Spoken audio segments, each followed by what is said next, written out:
મારો એને કથા ક્યારે સંભળાવી, ક્યાં સ્થાને સંભળાવી એ મને કહો.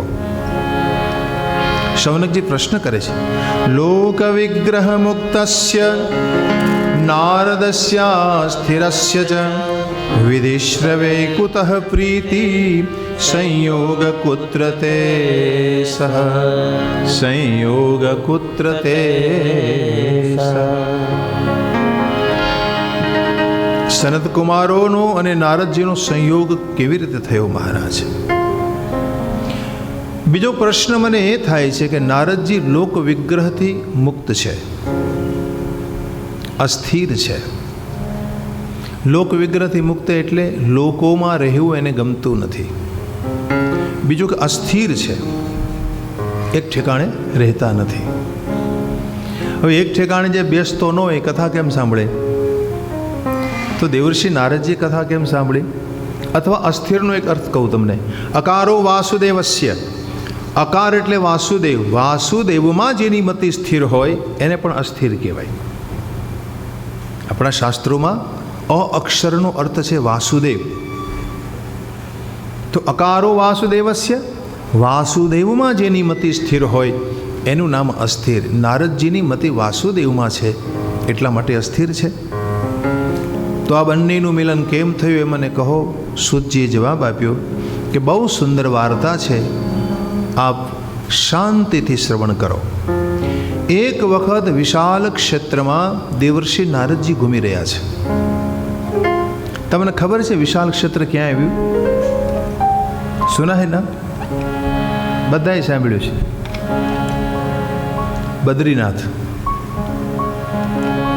આમાં ઘણા બધા મોટા ભાગના લોકો ગયા પણ હશે. વિશાલ નામના રાજાએ ત્યાં તપસ્યા કરી છે એટલે એનું નામ પડ્યું છે બદ્રી વિશાલ. વિશાલ રાજાએ ત્યાં તપ કરેલું એટલે એનું નામ વિશાલ ક્ષેત્ર પણ છે. અને ભગવાન બદ્રીનાથની તપોભૂમિ છે.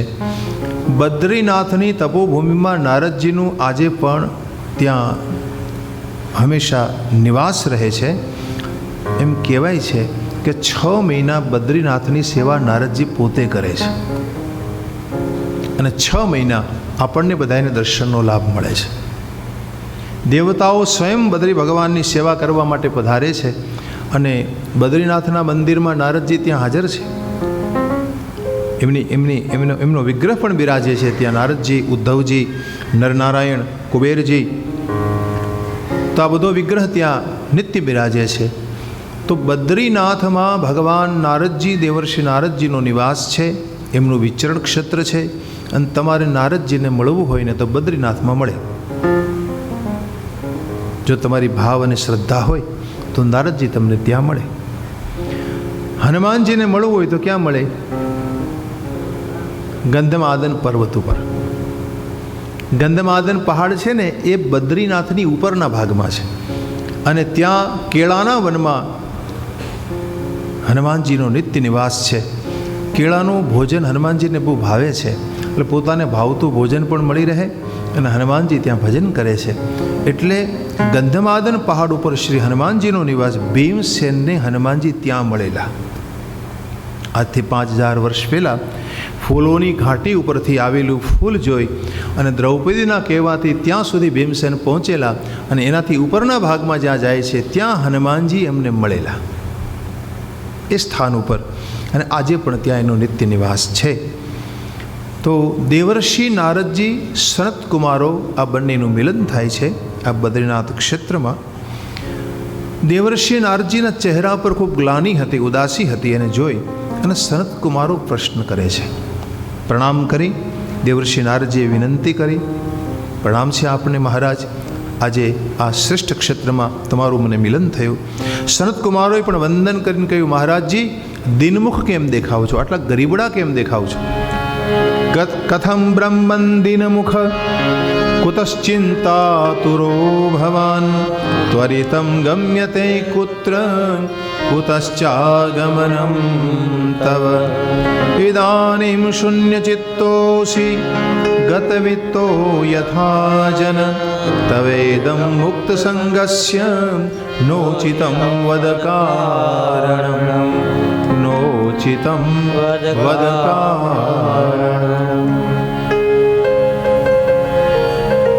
તમારા જેવા મહાપુરુષ આવી રીતે ઉદાસ અવસ્થામાં રહે એ ઠીક નહીં મહારાજ. ક્યાંથી આવો છો? ક્યાં જઈ રહ્યા છો? શૂન્ય ચિત્ત કેમ છો? માનો કોઈ વ્યક્તિનું ધન ખોવાઈ ગયું હોય અને કેમ ગરીબડો થઈ જાય, ચિંતાતુર બને, આવી ચિંતા તમારા ચહેરા ઉપર દેખાય છે. તમે તો મુક્ત સંગ છો મહારાજ, તમને નથી કામનો, ક્રોધનો, લોભનો સંગ મહારાજ. ઉદાસ તો કોણ હોય કે જે કામી હોય, લોભી હોય, ક્રોધી હોય, રાગી હોય, એ ઉદાસ હોય. તમને તો આમાંનો કોઈનો સંગ નથી, તમે મુક્ત સંગ છો. શું કારણ છે મહારાજ? નારદજી સનતકુમારોને કહે, બાબાજી સ્ટોરી બહુ લાંબી છે, તમને સાંભળવાનો ટાઈમ છે? તમે મને જે પૂછો છો એ કથા થોડી લાંબી છે, જો તમને સમય હોય તો હું કહું.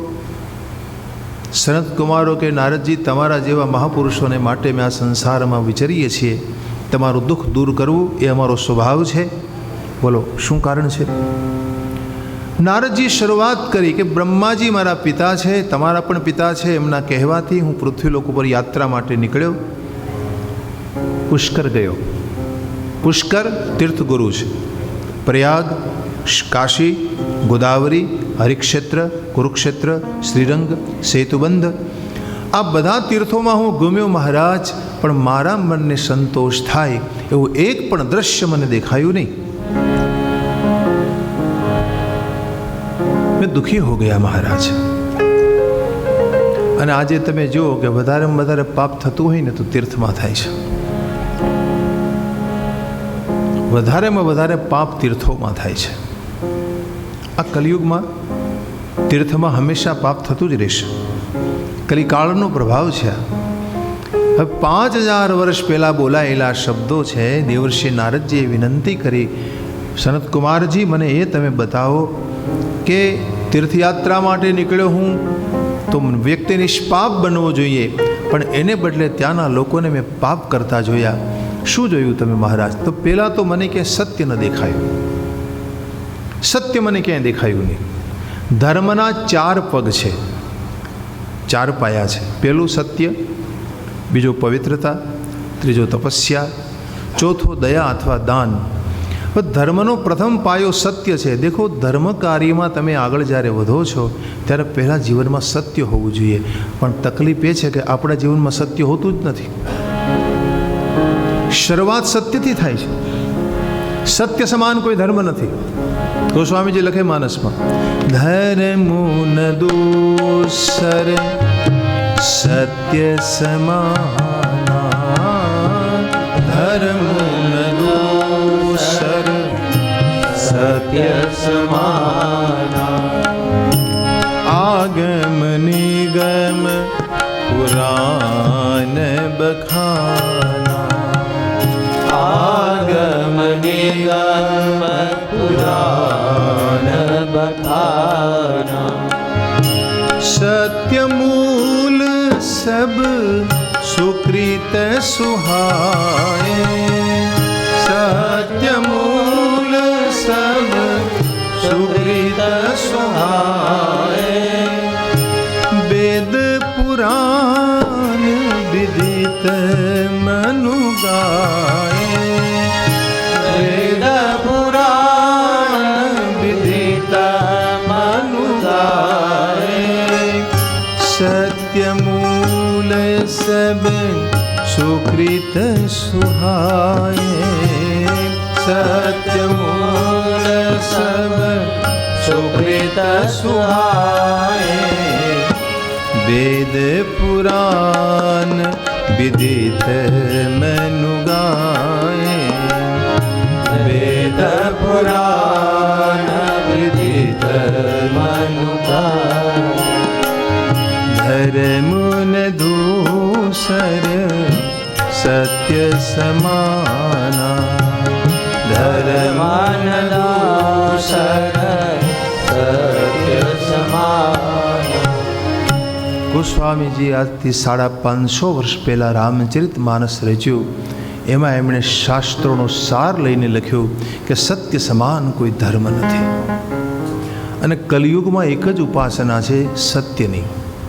મેરે ઠાકુર રામકૃષ્ણ દેવ પરમહંસ એમ કહેતા, સ્વામી વિવેકાનંદના ગુરુ મેરે ઠાકુર એમ કહેતા કે કળિયુગની જો કોઈ ઉપાસના હોય તો એક જ છે, સત્યની ઉપાસના.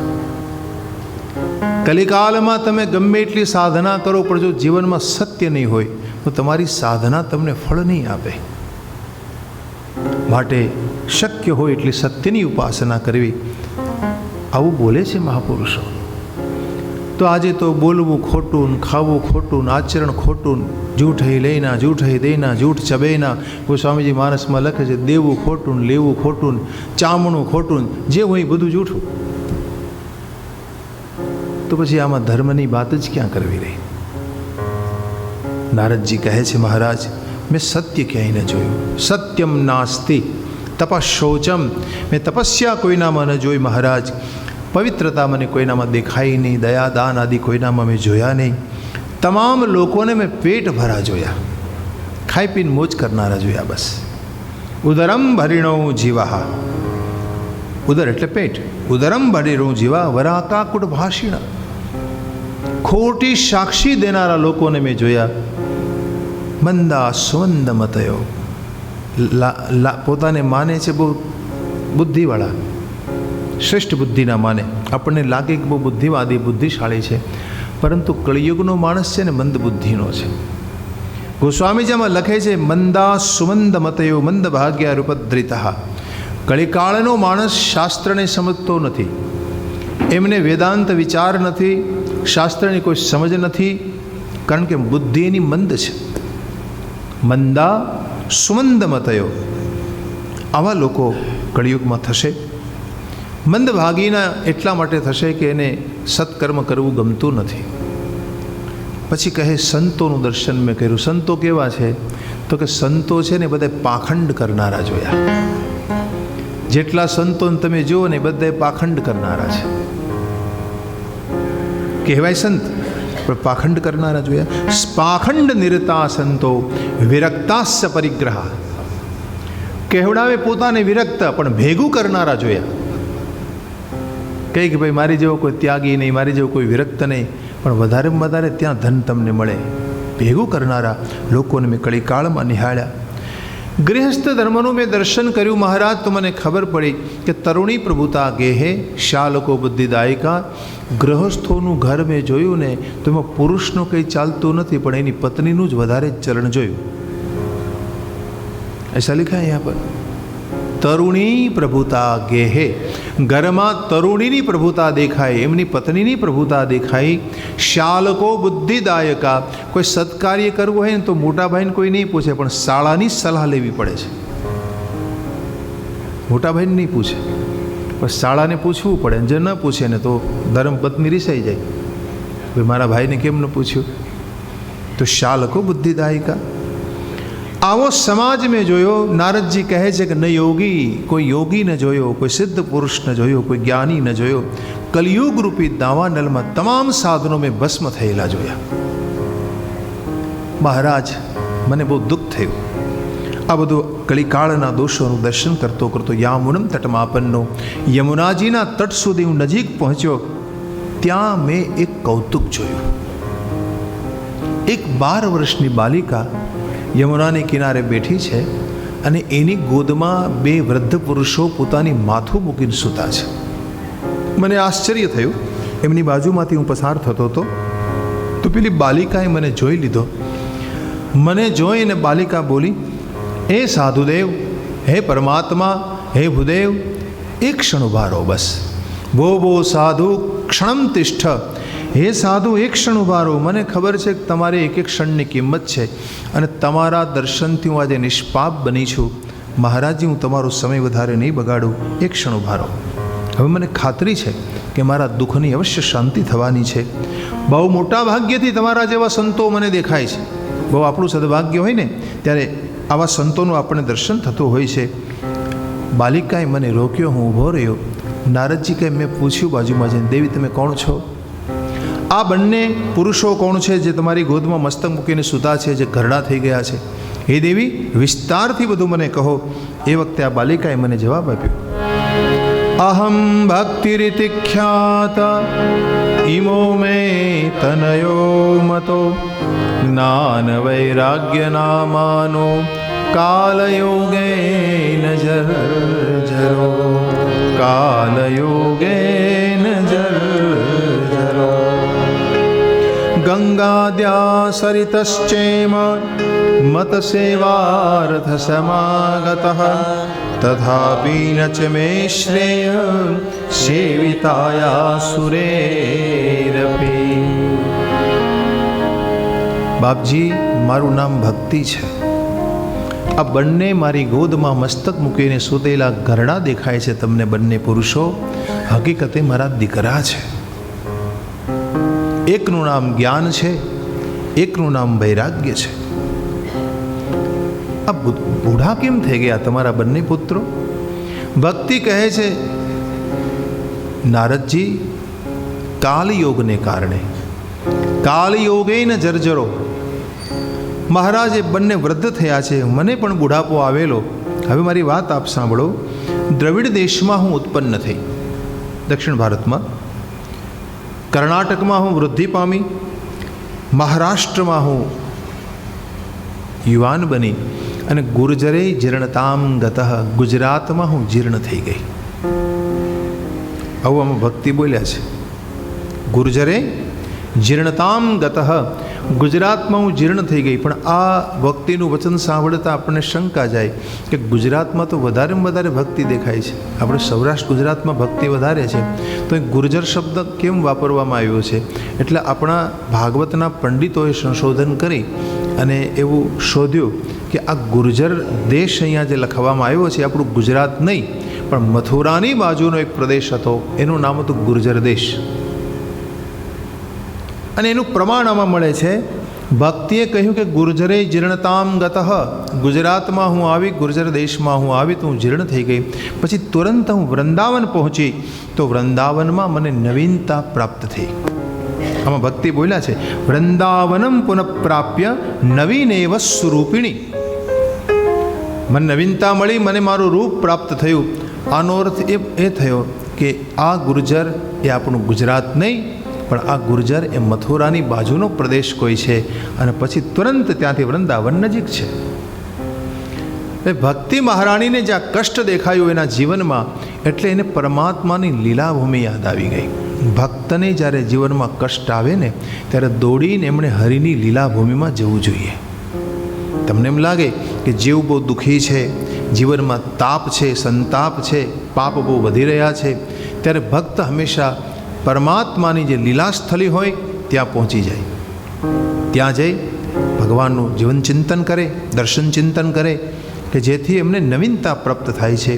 આ ન્યાયે ભક્તિ કહે હું અહીંયા પહોંચી, મને તો નવીનતા પ્રાપ્ત થઈ, પણ મારા બંને પુત્રો જ્ઞાન અને વૈરાગ્ય એવી ને એવી સ્થિતિમાં બની રહ્યા। મહારાજ મને ચિંતા એ છે કે માતા ઘરડી હોય, પુત્રો યુવાન હોવા જોઈએ, પણ વૈપરીત્ય તો જુઓ મહારાજ કે માતા યુવાન છે, પુત્રો ઘરડા થઈ ગયા। આ મારું વૈપરીત્ય મટાડો મહારાજ, મારું દુઃખ મટાડો। વિસ્મય થયો દેવર્ષિ નારદજીને આ કથા સાંભળીને। છતાં પણ નારદજીએ જ્ઞાન દ્રષ્ટિથી થોડું વિચારીને કહ્યું કે હે દેવી, હે ભક્તિ મહારાણી, આપ ચિંતા ન કરશો, હરિ સર્વ સારાવાના કરશે। હવે નારદજી બોલ્યા કે તમારી અને તમારા પુત્રોની આવી સ્થિતિ કેમ થઈ છે? સુનિએ। શૃણુષવા વહિતા બાલે યુગોયમ દારુણઃ કલી તેન લુપ્ત સદાચારો યોગ માર્ગ તપાંસી ચ। હે બાલિકા, આ દારૂણ કળિયુગ છે। હવે જે કળીકાળ આવી રહ્યો છે એ દારૂણ છે, અને દારૂણ કળિયુગને કારણે લોકોના સદાચાર લુપ્ત થયા છે। દેખો, લોકોને સદાચારમાં રહેવું નહીં ગમે। સદાચાર, સ્નેહ, સેવા અને સંયમ મનુષ્ય જીવનના 4 મુખ્ય આધાર સ્તંભ છે। સદાચાર, સ્નેહ, સેવા અને સંયમ। વ્યક્તિનું આચરણ શ્રેષ્ઠ હોવું જોઈએ, જીવનમાં દરેક પ્રત્યે સદભાવ હોવો જોઈએ, સદાચાર, સ્નેહ, સંયમિત જીવન હોવું જોઈએ, અને ચોથું સેવા જોઈએ। આ 4 વસ્તુ જો તમારા અને મારા જીવનમાં ન હોય ને તો આપણા માનવત્વનો કોઈ અર્થ નહીં રહે। માનવ હોવા છતાં તમે શિંગડા પૂંછડા વગરના પશુ જ મનાશો જો આ 4 ન હોય તો। પણ કલિકાળમાં હંમેશા એક નિયમ છે કે લોકોના જીવનમાં તમને સદાચાર જોવા નહીં મળે, અને સદાચાર જોવા નથી મળ્યો એટલે ભક્તિના મહિમાની તમને ખબર નથી, એટલે તમે ભક્તિની ઉપેક્ષા કરી છે. લોકો શાઠ્ય કર્મ કરનારા રહેશે, કલિકાળમાં ષઠ કર્મ કરશે, દુષ્ટ કર્મ કરશે, અને વર્ષે વર્ષે અમંગલ દેખાશે. દિવસે દિવસે પરિસ્થિતિ બગડતી જવાની છે. આ કલિકાળનો પ્રભાવ છે, અને એને પરિણામે તમારી અને તમારા પુત્રોની આ દશા થઈ છે. ભક્તિ મહારાણીએ નારદજીને વિનંતી કરી કે મહારાજ, મેં સાંભળ્યું હતું કે પરીક્ષિત રાજાએ કલિયુગને બાંધ્યો પણ માર્યો કેમ નહીં? કલિકાળને એણે નષ્ટ કરી નાખવો જોઈએ, એ મને કેટલું દુઃખ આપે છે. નારદજી કહે છે કે હે ભક્તિ મહારાણી, કળિયુગને એણે એટલા માટે ન માર્યો કે પરીક્ષિત સાર ગ્રહણ કરનારા છે. એમણે સાર લીધો કે કલિયુગમાં જે વ્યક્તિ ભક્તિ કરે તો ભક્તિ કરવાની કલિકાળમાં રીત બહુ સહેલી છે, અને સહેલામાં સહેલી જો કોઈ રીત હોય તો એ હરિનામનું સંકીર્તન છે. અહીંયા તમે ધ્યાન નહીં કરી શકો, તપસ્યા નહીં કરી શકો, યોગ નહીં કરી શકો, કલિયુગમાં તમે પવિત્ર નહીં રહી શકો, તમારા જીવનમાં ઇન્દ્રિય સંયમ નહીં હોય, આમાંનું કંઈ નહીં હોય, પણ જો કેવલ કીર્તન કરશો, કલો તદ્ધરી કીર્તનાત, તમે અનાયાસે ભગવત પ્રાપ્તિ કરી શકશો. આ કલિયુગમાં જ સંભવ છે. સતયુગમાં તમારે પરમાત્માની પ્રાપ્તિ કરવી હોય તો તમારે ધ્યાન કરવું પડે છે, ત્રેતામાં યજ્ઞો કરવા પડે છે, દ્વાપરમાં હરિચર્ચા કરવી પડે છે, સેવા કરવી પડે છે, અને કલિકાળમાં આમાંનું કંઈ ન કરો છતાંય જો કીર્તન કરી શકો, તમે કલો તદ્ધરી કીર્તનાત, સંકીર્તન કરો, સંકીર્તન કરવા માત્રથી તમને ઇષ્ટનો અનુભવ થશે. આવો સાર પરીક્ષિત રાજાએ ગ્રહણ કર્યો કે ભાઈ કલિયુગમાં તો ભજન કરવું કેટલું શ્રેષ્ઠ છે. કલિકાળમાં તમે સુગમતાથી ઈશ્વરને પ્રાપ્ત કરી શકશો. 12 વર્ષ સુધી સાત્વિકતાથી તમે જીવન જીવો અને હરિનામ સંકીર્તન કર્યા કરો, 12 જ વર્ષમાં તમને પ્રભુનો અનુભવ થાય. આ કળિયુગનો ન્યાય છે. પણ સવાલ એ છે કે સાત્વિકતાથી જીવન જીવો, બસ જીવન તમારું સાત્વિક હોય અને તમે હરિનામ સંકીર્તન કરો.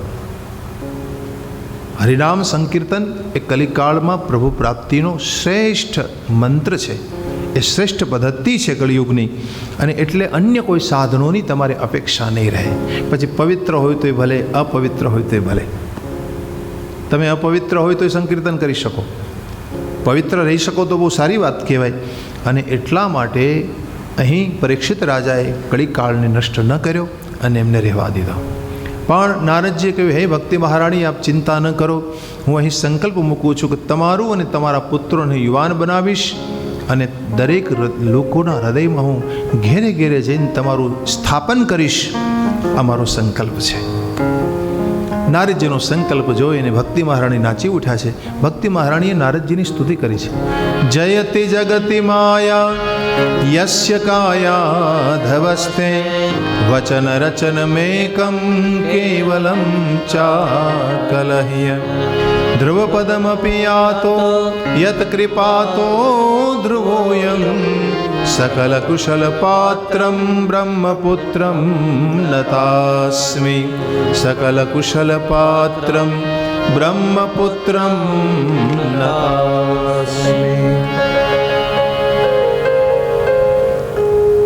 જયતિ જગતિ માયા યસ્ય કાયા ધવસ્તે. જય હો મહારાજ, હે નારદજી આપનો જય હો. આપના એક વચન માત્રથી ધ્રુવજીને ધ્રુવપદ પ્રાપ્ત થયેલું હતું, એ આપનો જે પ્રભાવ છે આજે મેં જાણ્યો છે. મહારાજ, આપ સકલ કુશલ પાત્ર છો. દેવર્ષિ હે નારદજી, આપ બ્રહ્માજીના પુત્ર છો, હું આપને પ્રણામ કરું છું. નારદજીએ ભક્તિ મહારાણીને કહ્યું કે આપ વૃથા ખેદ ન કરશો, હવે ભગવાન સર્વ સારાવાના કરશે. ભગવાને છે ને બેને મોકલ્યા આ પૃથ્વી ઉપર, ભક્તિ અને મુક્તિ. મુક્તિના અંગો કળિયુગમાં ખંડિત થઈ ગયા, કારણ કે મુક્તિ મારે તમારે કોઈને જોતી નથી, પણ ભક્તિ આપણને ગમે છે. ભક્તિ ભક્તોના પોષણને માટે આ પૃથ્વીલોકમાં આવી છે, ભક્તોને માટે ભગવાને ભક્તિને મૂકી છે. એટલે ભક્તિને આ કળિકાળમાં રહેવું પડ્યું છે, પણ એને દુઃખ બહુ પડે છે, ભક્તિને દુઃખ થાય છે. અને એટલા માટે દેવર્ષિ નારદજી કહે છે કે હે ભક્તિ મહારાણી, હું જરૂર તમને સહયોગ કરીશ, દેવર્ષિ નારદજી ભક્તિની ખૂબ મહિમા ગાય છે. નારદજીએ ભક્તિ સૂત્રો લખ્યા છે, અભ્યાસ કરવા જેવા છે ભક્તિ સૂત્રો. ભક્તિ સૂત્રોમાં દેવર્ષિ નારદજીએ ભક્તિની વ્યાખ્યા આપી છે. ભક્તિ કોને કહેવાય, ભક્તિ એટલે શું? એમાં એણે પહેલા સૂત્રમાં લખ્યું છે, સા ત્વસ્મિન પરમ પ્રેમ સ્વરૂપા. આ પહેલું સૂત્ર છે.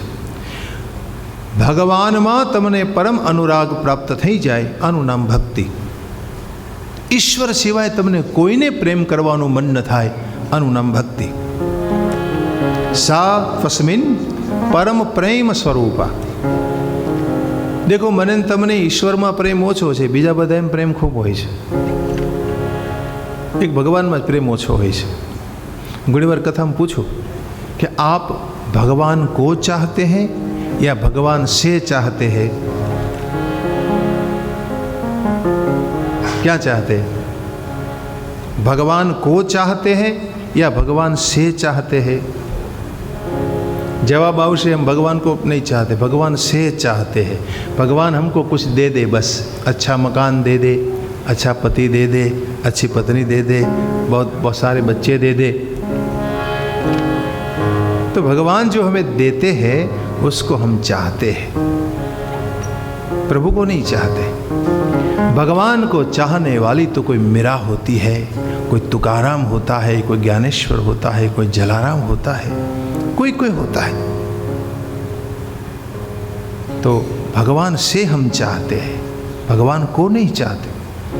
तो परमात्मा ने तमे प्रेम करो, आ भक्ति है. गोस्वामीजी मानसમાં આ વાત લખી છે.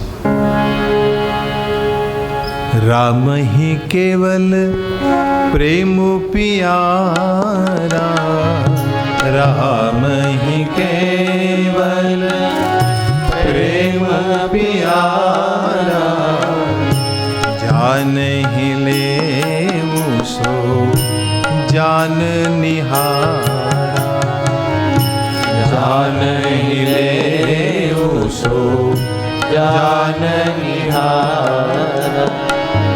हरि व्यापक सर्वत्र समाना, हरि व्यापक सर्वत्र समाना, प्रेम ते प्रगट हो ही मैं जाना, प्रेम ते प्रगट हो ही मैं जाना.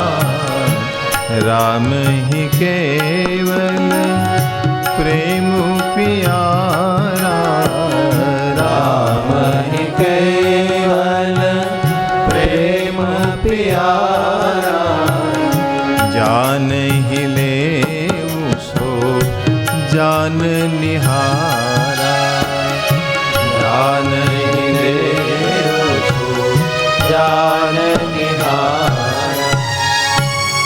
जानना है तो आप जान सकते हो कि भगवान केवल आपके हृदय के भाव को पकड़ते हैं. परमात्मा केवल तमारा भाव ने जुए छे, तमारा प्रेम ने जुए छे.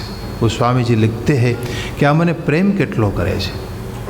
અને એટલે જ મેં શરૂઆતમાં કહ્યું હતું કે ભાગવતજી એ ભગવાનને પ્રેમ કરવાનું શાસ્ત્ર છે. પિતૃની મુક્તિ તો થઈ જ જાય મેરે ભાઈ બહેન. વિષ્ણુ સહસ્ત્ર નામનો પાઠ જેના ઘરમાં રોજ બોલાય ને એના પિતૃની મુક્તિ થઈ જ જાય. પરમાત્માના નામનો જ્યાં જપ થતો હોય ને એના પિતૃ મુક્ત જ હોય. અને હું તો ત્યાં સુધી કહું કે તમારા પિતૃ અવગતે ગયા હોય ને તમે ભાગવત બેસાડો ને પછી ગતિ થાય એમ નહીં, પણ જે પિતૃની ગતિ થઈ ચૂકી છે એવા પિતૃની પાછળ ભાગવત બેસે છે. વાત સમજાઈ? જે પિતૃઓની ગતિ થઈ ચૂકી છે, જે પિતૃઓને મોક્ષ ગતિ મળી ગઈ છે એવા પિતૃઓની પાછળ ભાગવત બેસે છે. પછી આપણે ભલે શબ્દ પ્રયોગ કરીએ કે ભાઈ અમે પિતૃ પાછળ ભાગવત કરાયું, તો શું પિતૃ અવગતિ ગયા એની પાછળ તમે ભાગવત કરો છો? વિદ્વાનો એમ કહે છે કે જે ગતિ પામી ચૂકેલા છે એની પાછળ ભાગવત બેસે છે. એટલે મેં શરૂઆતમાં કહ્યું આપને કે પિતૃ કૃપા હોય, માતૃ કૃપા હોય, આ બધી કૃપા હોય અને ગતિ જેની થઈ ચૂકી હોય એવા જ તો પિતૃ તમારીમાંથી કૃપા કરે ને, ત્યારે તમારે ઘેર ભાગવતજી પધારે છે. ખરી વસ્તુ તો છે ભગવાનને પ્રેમ કરવો, બસ પરમાત્માને પ્રેમ કરો, આ ભક્તિ છે. જો ભક્તિની એક અદ્ભુત વિલક્ષણ વ્યાખ્યા તમને બતાવું. હકીકતે ભક્તિ શું છે? તમને બધાને ખબર હશે કે ભગવાન બધુંય આપે પણ ભક્તિ નો આપે. ખબર છે ને? કાગભૂષુંડજીએ ઉત્તરકાંડમાં લખ્યું છે કે મને બધું આપવાનું કહ્યું રામજીએ, પણ એમ ન કહ્યું કે હે કાગભૂષુંડજી હું તને ભક્તિ આપું. તો આમ કેમ? વારંવાર ભગવાન શંકરજી શું માંગે છે? બાર બાર બર માગહું હર્ષિ દેહુ શ્રીરંગ પદ સરોજ અન પાઈને ભગતિ સદા સતસંગ. બાર બાર બર માગહું હર્ષિ દેહુ શ્રીરંગ પદ સરોજ અન પાઈની ભગતિ સદા સતસંગ. વારંવાર માગું છું. રાજ્યાભિષેક પછી શંકરજી હાથ જોડીને કહે છે પ્રભુ વારંવાર વરદાન માગું છું, મને ભક્તિ અને સદૈવ સત્સંગ આપો. ક્यों मांगते हैं शंकर जी बार बार भक्ति? क्योंकि प्रभु नहीं देते, सुगम नहीं है. કેમ નથી આપતા? કોઈ વિચાર્યું છે શું કામ નહીં આપતા હોય? ભક્તિ એ ભગવાનની આખા જીવનની કમાણીનું નામ છે. તમારી આખી જિંદગીની કમાઈ તમે ઠાસી સ્વિસ બેંકમાં મૂકી હોય, કરોડો રૂપિયા ભેગા કરીને મૂક્યા હોય, હું તમને એમ કહી દઉં કે ભાઈ આ તમારી કમાઈ મારા ખાતામાં મૂકી દો ને, મારા એકાઉન્ટમાં મૂકશો? કોઈના એકાઉન્ટમાં તમે મૂકશો ખરા? તમારી આખી જિંદગીની કમાઈ તમે કોઈ બીજાના એકાઉન્ટમાં મૂકી શકો ખરા? સંભવ જ નથી, શક્ય જ નથી. ભક્તિ એ પરમાત્માની આજીવન કમાઈ છે, પરમાત્માની સ્વરૂપ શક્તિ છે. ભક્તિ એ પ્રભુનું સૌંદર્ય છે, ભક્તિ એ ભગવાનનો આહલાદ છે, ભક્તિ એ પરમાત્માની અનુગ્રહ શક્તિ છે, ભક્તિ એ મારા હરિનું સર્વસ્વ છે. અને તમારું સર્વસ્વ તમે કોઈ બીજાને આપો નહીં, એમ ભગવાન બીજાને આપે ક્યાંથી? અને છતાંય જ્યારે કૃપા કરે છે ત્યારે ભગવાન પોતાને હાથે ભક્તના હૃદયમાં ભક્તિનું સ્થાપન કરે છે. જેમ તમે તમારી મૂડી બીજાના એકાઉન્ટમાં ટ્રાન્સફર કરો એમ. લો ચલો લે જાઓ મેને દે દી, એમ ભગવાન ભક્તોને પોતાની મૂડી આપે છે, પોતાની कैपिटल आपी दे, પોતાનું સર્વસ્વ આપી દે કે જાઓ આજ से तू मेरा भक्त है, मैंने तुझे भक्ति दे दी. અને ભગવાન જ્યારે બોલે કે મેં તને ભક્તિ આપી, ત્યારથી જ તમને ભક્તિનો અનુભવ થાય. ત્યાં સુધી ન. ईश्वर ने कहे जाओ मैंने आज आपसे भक्ति दे दी, आपको दे दी. बस એ બોલવા જોઈએ ભગવાન. ભગવાન જ્યારે તમને આપે છે ત્યારે તમને મળે છે. એટલે પ્રમાણ તમને આપું કે વિભીષણ જ્યારે ભગવાન રામને પેલી વખત આવ્યા સમુદ્ર કૂદીને, રાવણે કાઢી મૂક્યા અને વિભીષણ આવ્યા સમુદ્ર કૂદીને જ્યારે ઉડીને આવ્યા તો પ્રભુની પાસે આવે છે ત્યારે પ્રભુને જોવે છે. ગોસ્વામીજી લખે છે કે હરિને જોયા પછી એને આંખોનો આનંદ મળ્યો. નૈના આનંદ દાન કે દાતા, એને જોવાનો આનંદ મળ્યો. વિભીષણ અસુર છે અને એ અસુર હોવાને નાતે એ હરિને જુએ તો એને આનંદ મળે છે, પરંતુ ખરદૂષણ એના ભાઈ જ હતા ને. ખરદૂષણ કોણ હતા? એના ભાઈ છે, વિભીષણના ભાઈ છે, રાવણના ભાઈ છે. અને એ ભગવાનની સામે આવે છે તો એને આનંદ ન મળ્યો. આમ કે વિભીષણને આનંદ મળે છે, ખરદૂષણને આનંદ ન મળ્યો. એનું કારણ છે કે ભગવાને વિભીષણને આનંદ આપ્યો છે, એને એ રસ આપ્યો છે, એને એ ભૂમિકા આપી છે વિભીષણને, એટલે એને આનંદ મળ્યો. પણ ખરદૂષણે રામ લક્ષ્મણને જોઈને એમ કહ્યું કે આહા કેટલા સુંદર બાળકો છે, જો તો ખરા આનો વધ ન કરવો જોઈએ, વધલાયક એ નહીં નર ભૂપા, આવું ખરદૂષણ બોલે છે. પણ એને આનંદ ન મળ્યો, કારણ કે ઈશ્વરે એના હૃદયમાં આનંદનું સ્થાપન નથી કર્યું. તો મેરે ભાઈ બહેન, ભગવાન જેને આપે એને નૈનાનંદ મળે, પરમાત્મા જેના પર કૃપા કરે એને શ્રવણાનંદ મળે. જેના ઉપર કૃપા હોય ને એને જ હરિકથા સાંભળવાનો આનંદ મળે છે. ईश्वर आपे कि जाओ आज से तुम मेरी कथा सुनो और आनंद में खो जाओ, मेरी कथा का नशा किया करो, जाओ मेरा बर है तुझे, तुझे आनंद मिलेगा. तो प्रभु प्रदान करे छे બધું અને એને ભક્તિ મળે છે, એને જ્ઞાન મળે છે, એને આનંદ મળે છે. નારદજી કહે હે ભક્તિ આવું તમારું સ્વરૂપ છે. પછી વેદ વેદાંતના પાઠ કર્યા, જ્ઞાન વૈરાગ્યને જગાડવા માટે ગીતા પાઠ કર્યા, પણ છતાંય જ્ઞાન વૈરાગ્યને નારદજી જગાડી ન શક્યા. જો એક વાત તમને ખાસ કરું કે કળિયુગના લોકોની આગળ તમે ગમે એટલો વેદ પાઠ કરો કે વેદ પારાયણ કરો ને તો એના જ્ઞાન વૈરાગ કોઈ દી જાગે નહીં. કેમ ન જાગે? વેદની આપણને સમજ જ નથી તો જ્ઞાન થાય ક્યાંથી? કળિયુગના માણસની આગળ હું તમને વેદ મંત્ર હમણાં બોલું, ઓમ મધુવાતારિતાય તે મધુક્ષરંતિ સિંધવ માર્દવેન સંતોખદે મધુનક્તમુતોખસો મધુમત્પાર્થિવ ગુંગ્રજમ મધુદ્યોરસ્તુ નઃ પિતા મધુમ માનો વનસ્પતિમ મધુમ મા અસ્તુ સૂર્ય માર્દવિર્ગાવો ભવન્તુ નઃ. શું સમજાયું? કઈ સમજાયું? હવે સમજાય તો કંઈક જ્ઞાન જાગે ને, સમજાય વગર જ્ઞાન કેમ થાય? કળીકાળના લોકો મંદબુદ્ધિના છે, એને વેદથી વેદાંતના પાઠથી એનું જ્ઞાન વૈરાગ્ય કોઈથી જાગે નહીં. એટલે મને તમને જ્ઞાન વૈરાગ ગમતા નથી. ભક્તિ થોડી થોડી સમજાય છે અને ભક્તિમાં અપ્રયાસ વસ્તુ છે. ભક્તિમાં બીજો કોઈ પ્રયાસ કરવાનું નથી રહેતું. ભક્તિમાં કેવલ એક જ સિદ્ધાંત, પ્રેમ કરો બસ. જેવા છો એવા ભગવાનને પ્રેમ કરો, ઈશ્વરને પ્રેમ કરો બસ. એની કથાને પ્રેમ કરો, નામને પ્રેમ કરો, એના રૂપને પ્રેમ કરો, એના ધામને પ્રેમ કરો, તમને જેવો આવડે એવો એને પ્રેમ કરો. આ સહેલો છે એટલે આપણને ગમે છે. બાકી વેદ મંત્રોના પાઠ કે ઘોષ કરવાથી જ્ઞાન વૈરાગ્ય કલિકાળના લોકોના જાગી ન શકે.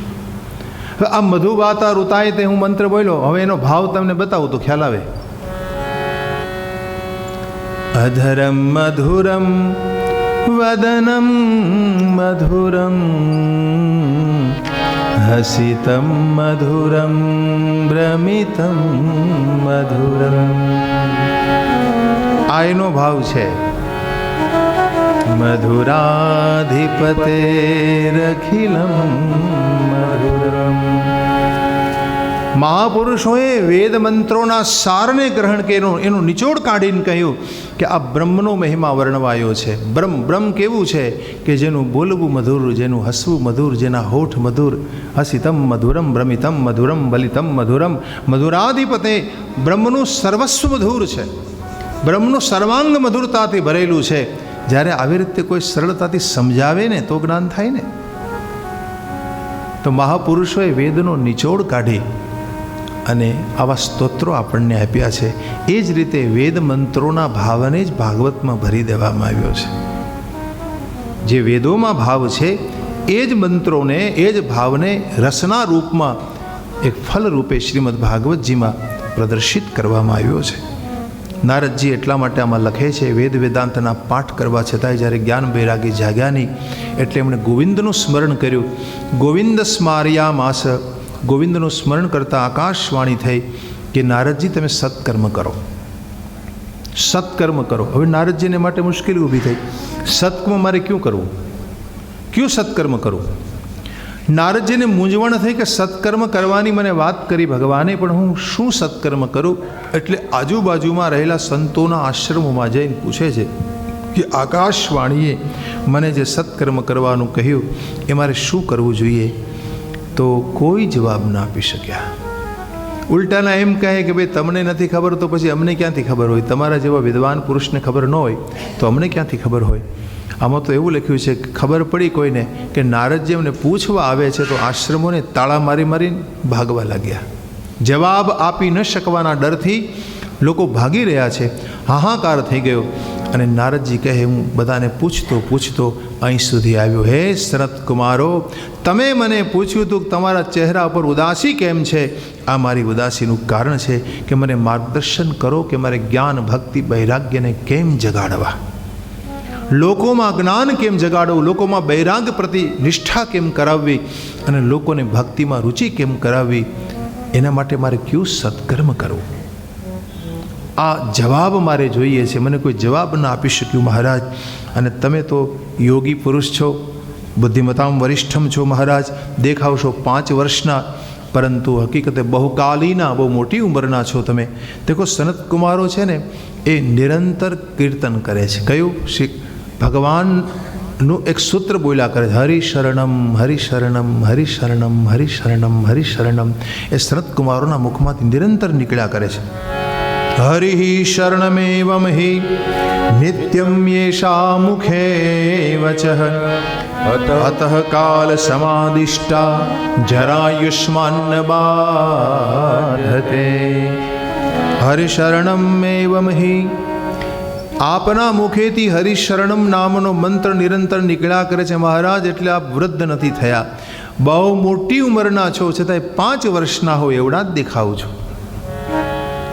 નારદજી બોલ્યા છે સનત કુમારોને માટે, હે પ્રભુ, અમને ખબર છે આપ કોણ છો. ભગવાનનો તમારી પર અનુગ્રહ છે, તમે હરિના સાક્ષાત અવતાર છો અને કથા એ જ તમારું જીવન છે. કથા માત્રિક જીવિના. દેખો, મહાપુરુષોનું જીવન કથા હોય છે. કથા એને સાંભળવી જ પડે. સનત કુમારો કથા શોધે છે કે ક્યાંક કથા અમને મળી જાય, અમને ક્યાંક કથા સાંભળવા મળે. આવું એનું જીવન છે. કથા માત્રિક જીવિન. મહાપુરુષોનું જીવન કથા હોય છે.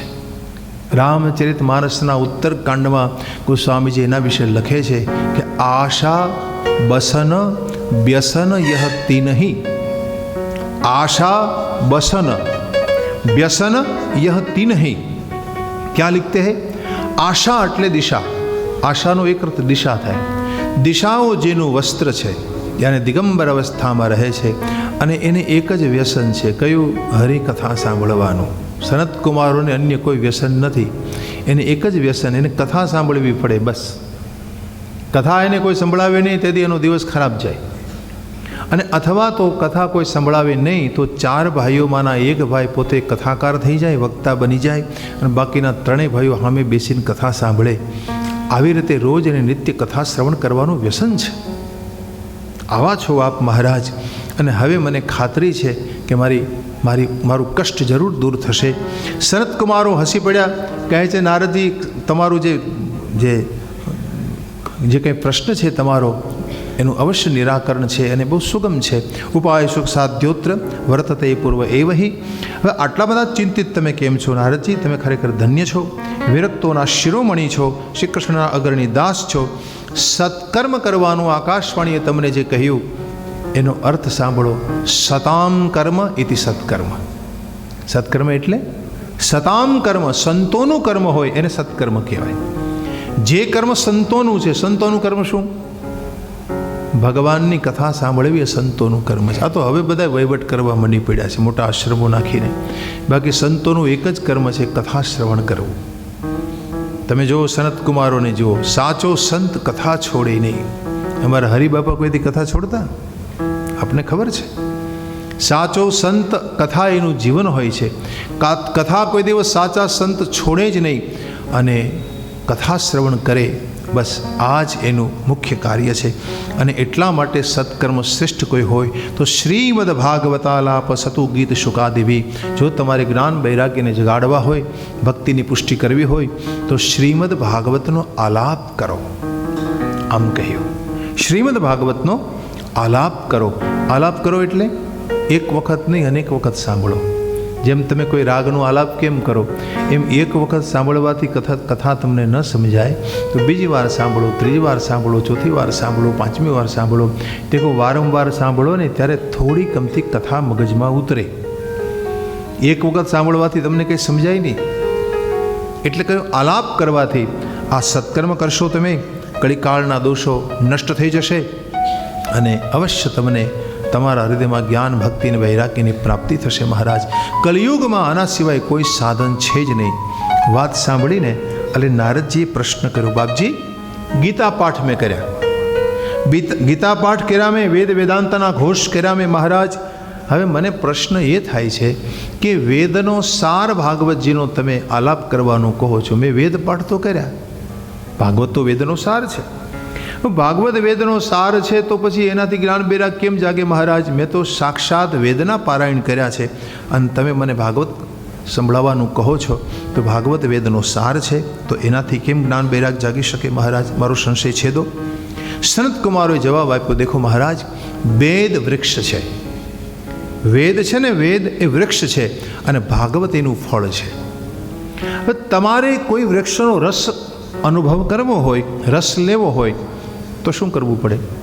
વૃક્ષનું મૂળ ચાવો તમે તો એમાં રસ તો છે, પ્રકાંડ ચાવો તો રસ તો છે, પર્ણ ચાવો તો રસ તો છે, એની છાલ ચાવો તો રસ તો છે, પરંતુ તમને જોઈએ એવો રસ નહીં મળે, રસાનુભૂતિ નહીં થાય. જો તમારે એ રસની અનુભૂતિ કરવી હોય તો તમારે એનું ફળ ખાવું પડે, કારણ કે વૃક્ષનો સંપૂર્ણ રસ ફળમાં સંગૃહિત હોય છે. માની લો કે આંબાનું ઝાડ હોય ને તો આંબાની અંદર રહેલો જે કંઈ રસ છે એ તમારે લેવો હોય તો કેરી ખાવી પડે, તો જ તમને રસાનુભૂતિ થાય ને. એમ વૃક્ષમાં રસ તો હોય છે, એવી જ રીતે વેદોમાં રસ તો છે પ્રત્યેક મંત્રમાં, પણ એ રસ તમને આકરો લાગશે, એ રસ તમને જચશે નહીં, ગમશે નહીં. પરંતુ તમે જેમ કોઈ વૃક્ષનું ફળ તમે ખાઓ ને તમને કેમ રસાનુભૂતિ થાય, એમ વેદરૂપી વૃક્ષનું ફળ છે ભાગવત. જેમ આંબાનું ફળ કેરી હોય અને એ ખાવામાં તમને રસ પડે, એમ ભાગવતનું ફળ, એમ વેદનું ફળ ભાગવત છે. એમ ભાગવત રસ તમે લેશો તો અવશ્ય તમને વધારે વિશેષ આનંદનો અનુભવ થશે. હવે બીજી વાત કરી કે દૂધમાં ઘી તો છે, પણ તમને મને દૂધમાં ઘીનો અનુભવ થાય છે? હું તમને કહું કે ભાઈ તમે જે દૂધ પીવો છો એમાં ઘીનો અનુભવ કરો તો તમે ના કહેશો કે ભાઈ મને આમાં દૂધમાં ઘીનો અનુભવ થતો નથી. પણ કરવો હોય તો શું કરવું? યથા દુગ્ધે સ્થિતમ સરપીર્ન સ્વાદાયોપકલ્પતે પૃથક ભૂતમ હિ તદ્ગવ્યમ દેવાનામ રસવર્ધનમ. દૂધમાં રહેલા ઘીને તમારે અલગ કરવું પડે છે. કેટલી મથામણ કરવી પડે, દૂધને મેળવવું પડે, દહીં બનાવો, મંથન કરો, માખણ કાઢો, ગરમ કરો, પછી દૂધમાં ઘીનો અનુભવ તમને થાય. કેટલું મથવું પડે. એમ વેદોમાં બ્રહ્માનુભવ છે, બ્રહ્મરસ છે, પણ એને અનુભવવા માટે તમારે કેટલું મનોમંથન કરવું પડે. તો એવી તો આપણી સૂક્ષ્મ બુદ્ધિ નથી કે વેદના મંત્રના રસને તમે લઈ શકો. અને એટલે મારા વ્યાસે કરુણા કરી વેદ રસને ખેંચ્યો, વેદના રસનું દોહન કરી અને આપણને શ્રીમદ ભાગવત આપ્યો. આ સીધો રસ મને તમને એમણે આપ્યો છે અને એટલે શ્રીમદ ભાગવત રસ પ્રાપ્ત કરો મહારાજ. મને આશ્ચર્ય એ છે કે અગાઉના સમયમાં બ્રહ્માજીએ તમને 4 મંત્રો આપ્યા હતા. ચતુશ્લોકી ભાગવત જે તમારી પાસે હતું, આ ચતુશ્લોકી ભાગવત એ જ 4 મંત્રો મહારાજ તમે વ્યાસજીને આપ્યા અને વ્યાસજીએ 4 મંત્રોને આધારે 18,000 શ્લોકોનું શાસ્ત્ર રચ્યું. તમે જ આ બધું એમને કહ્યું, તમે ભૂલી ગયા મહારાજ? યાદ કરાયું સનત કુમારોએ. જો શ્રીમદ ભાગવતના જો કોઈ ઋષિ હોય ને તો નારદજી છે. શ્રીમદ ભાગવતના જો કોઈ પ્રેરક હોય ને તો નારદજી છે. વ્યાસજીને પ્રેરણા દેનારા નારદજી છે અને એટલે જ એમણે શ્રીમદ ભાગવત રચી શક્યા. આજે તમે ભૂલી ગયા મહારાજ, હવે યાદ આવ્યું. નારદજી પ્રસન્ન થયા છે. સનત કુમારોની વાત સાંભળીને કહ્યું, બાબાજી આજે મને યાદ આવે છે, પણ તમારા જેવા મહાપુરુષ જો કોઈ યાદ કરાવે ને તો આવી બધી વાતો યાદ આવે ને. તમારા દર્શનથી મારું સત્ય શુભ થયું છે મહારાજ. તમે મારા હૃદયમાં પ્રેમનો પ્રકાશ કર્યો છે.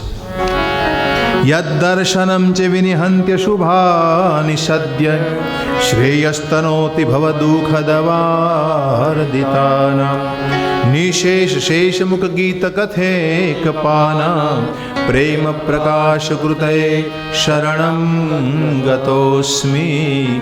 પ્રેમ પ્રકાશ કૃતે શરણં ગતોસ્મી. યદ્દર્શનમ ચ વિનિહંત્ય શુભાનિ સદ્ય. બાબાજી આપના જેવા મહાપુરુષોના દર્શન માત્રથી સત્ય શુભ થાય છે. જો સંત પુરુષ હોય ને એમના દર્શનથી તમારા પાપ મટી જાય. કોઈ સંતોનું દર્શન થાય એટલે પાપ મટે છે. કોઈ સંત તમને સ્પર્શ કરે જ નહીં, પણ આ તો કરે તો તમારા કર્મ મટે છે. અને કોઈ સંત બોલે જ નહીં, જો એ કદાચ બોલે 2 શબ્દો તો તમારો મોહ મટે છે. સંતના દર્શનથી પાપ મટે છે, સ્પર્શનથી તમારા કર્મ નષ્ટ થાય અને એ બોલે જ નહીં. જો બોલે તો તમારો મોહ મટે છે. તો મહારાજ આજે તમારા અમૃત વેણ સાંભળી મારા હૃદયમાં તમે પ્રેમનો પ્રકાશ કર્યો છે. બહુ મોટા ભાગ્યથી આપના જેવા સંતો મળે છે. ભાગ્યોદયન બહુજન્મ સમર્જિતેન સતસંગમમ ચલવતે પુરુષો યદાવે અજ્ઞાન હેતુકૃત મોહ મદાંધકાર નાશમ વિદાય હિ તદોદયતે વિવેક નાશમ વિદાય તદ ઉદયતે વિવેક. અજ્ઞાનના હેતુ એવું મોહરૂપી અંધારું મારા હૃદયમાં પીડા આપતું હતું. મહારાજ आज आपने मेरे अंधेरे को मिटा दिया. आपने मुझ पर कृपा कर दी महाराज. मेरा अंधेरा मिटा और विवेक जागृत कर दिया. प्रभु आपने તમે વિવેક જગાડ્યો. જો તમને ખબર તો બહુ પડતી હોય પણ નિર્ણય મહાપુરુષ આપે છે. નારદજીને ખબર નહીં પડતી હોય, એને તો ભાગવતનું જ્ઞાન હતું જ, પણ છતાં એ નિર્ણય નહોતા લઈ શકતા કે શું કરવું. નિર્ણય કોણે આપ્યો? સનત કુમારોએ આપ્યો. કીર્તનથી ભગવાન મળે આપણને બધાને ખબર છે, પણ નિર્ણય કોણ આપે? હનુમાનજી આપે. હનુમાનજી અનુભવ કર્યો કે કીર્તનથી ભગવાન મળે. નિર્ણય હનુમાનજી આપે. કીર્તનથી ભગવાન મળે આપણને બધાને ખબર છે. નિર્ણય કોણ આપે? તો કહે ગૌરાંગ મહાપ્રભુ આપે. હરે રામ રામ રામ હરે હરે. આ કલિશ સંતરણ ઉપનિષદના મંત્રનો જપ કરતાં કરતાં એણે ઈશ્વર પ્રાપ્તિ કરી. તો નિર્ણય એ આપે. મહાપુરુષો આપણને નિર્ણય આપે. જ્ઞાનથી મુક્તિ મળે આપણને બધાને ખબર છે. હૃદય જ્ઞાન મુક્તિ, જ્ઞાન વગર મુક્તિ નથી. પણ નિર્ણય કોણ આપે? શંકરાચાર્ય નિર્ણય આપે. આદિશંકરે સૂત્ર આપ્યું, હૃદય જ્ઞાન મુક્તિ, જ્ઞાન વિના મુક્તિ નથી. જાણીએ તો છીએ, પણ કોઈ મહાપુરુષ જ્યારે નિર્ણય આપે ત્યારે આપણને એમાં નિષ્ઠા થાય છે. તો બાપજી તમે આજે નિર્ણય મને આપ્યો છે અને મારામાં વિવેક જગાડ્યો છે. સંતો મળે ના તો વિવેક જાગે છે. સંતના સ્પર્શથી આપણા વિવેકનું જાગરણ થવા લાગે છે. ગોસ્વામીજી માનસમાં લખે છે, બિનુ સત્સંગ વિવેકન હોય, બિનુ સત્સંગ વિવેકન હોય, રામ કૃપા બિનુ સુલભન સોય, રામ કૃપા બિનુ સુલભન સોય, મતિ કીર્તિ ગતિ ભૂતિ ભલાઈ, મતિ કીર્તિ ગતિ ભૂતિ ભલાઈ, जब जही जतन जहाँ जही पाई, जब जही जतन जहाँ जही पाई, बिनु सत्संग विवेकन होई, बिनु सत्संग विवेकन होई, राम कृपा बिनु सुलभन सोई, राम कृपा बिनु सुलभन सोई. આ જ વાતને ગોસ્વામીજી રામચરિતમાનસમાં કહી છે કે રામ કૃપાથી જો સત્સંગ મળે તો વિવેક જાગે. એટલે કહ્યું મેં કૃપાનું આ ફળ છે. ભગવાનની કથા તમારી આંગણે પધારે, કથા એ જ કૃપા છે.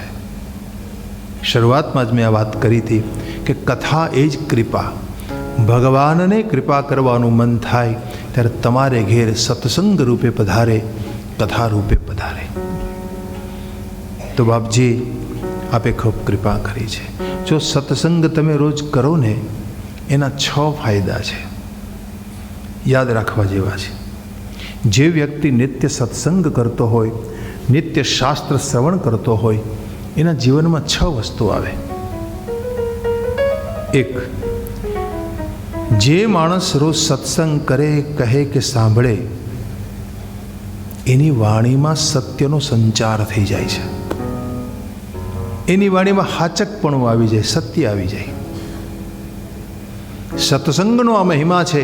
જે વ્યક્તિ સત્સંગ કરે એની વાણીમાં સત્યનો સંચાર થાય છે. બીજો ફાયદો,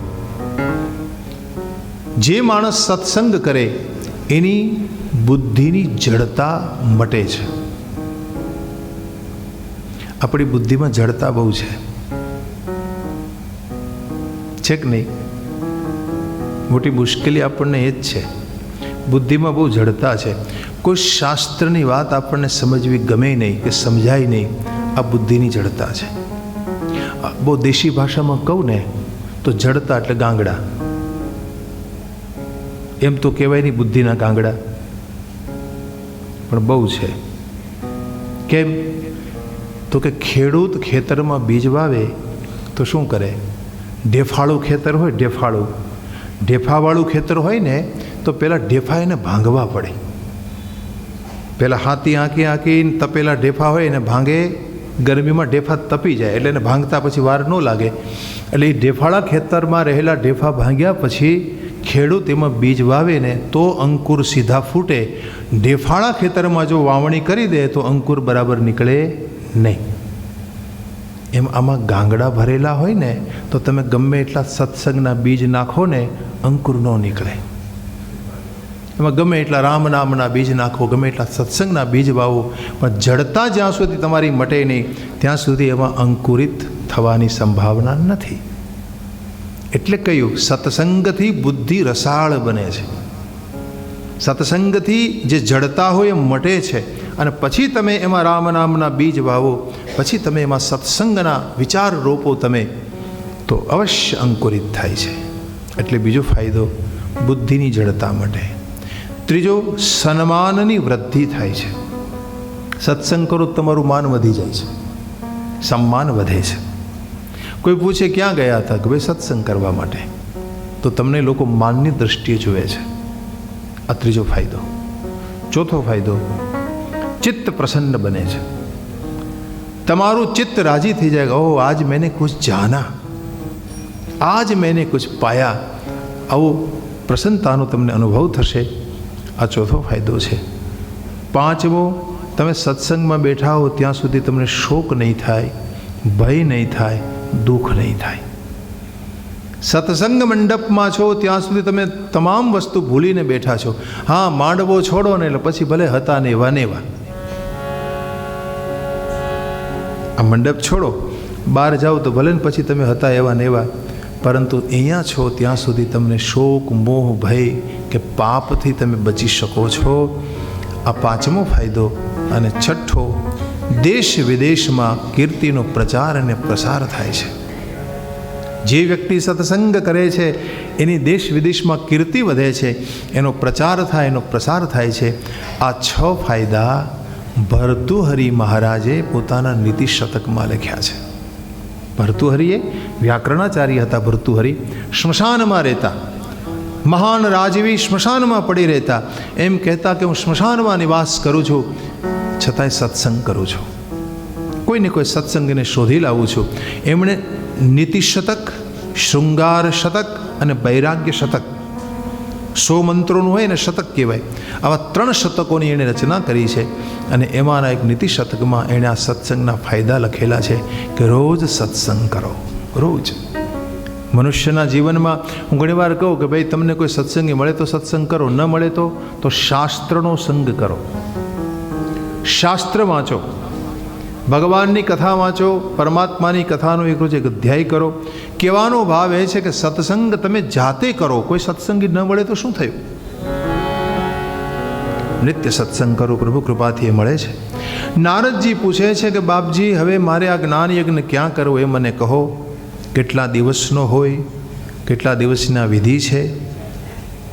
કિયદ વીર દિવસે શ્રાવ્યા શ્રીમદ ભાગવતી કથા, કો વિધિસ્તત્ર કર્તવ્યો મમેદમ બ્રિવતામિત. કો વિધિ, આની વિધિ શું છે મહારાજ? કેટલા દિવસ સુધી આ કથા સાંભળવી એ વિધિ વિધાન મને કહો. સનત કુમારોએ કહ્યું, હે નારદજી, પહેલાં તો આ કથા કહેવા માટે, સાંભળવા માટે યોગ્ય સ્થાન પસંદ કરવું પડે. અહીંયા દેશ અને કાળનો નિર્ણય આપ્યો છે, ક્યાં દેશમાં કથા કરવી અને ક્યાં સ્થાનમાં કથા કરવી. દેશકાળનો નિર્ણય. જો ભાઈ કથા રસદાયી જો તમારે બનાવવી હોય, કથામાં વધારે પડતો રસ પડે, આવું તમારે કરવું હોય તો શું કરવું પડે કે જ્યાં વધારેમાં વધારે ભજન થયું હોય ત્યાં કથા કરો.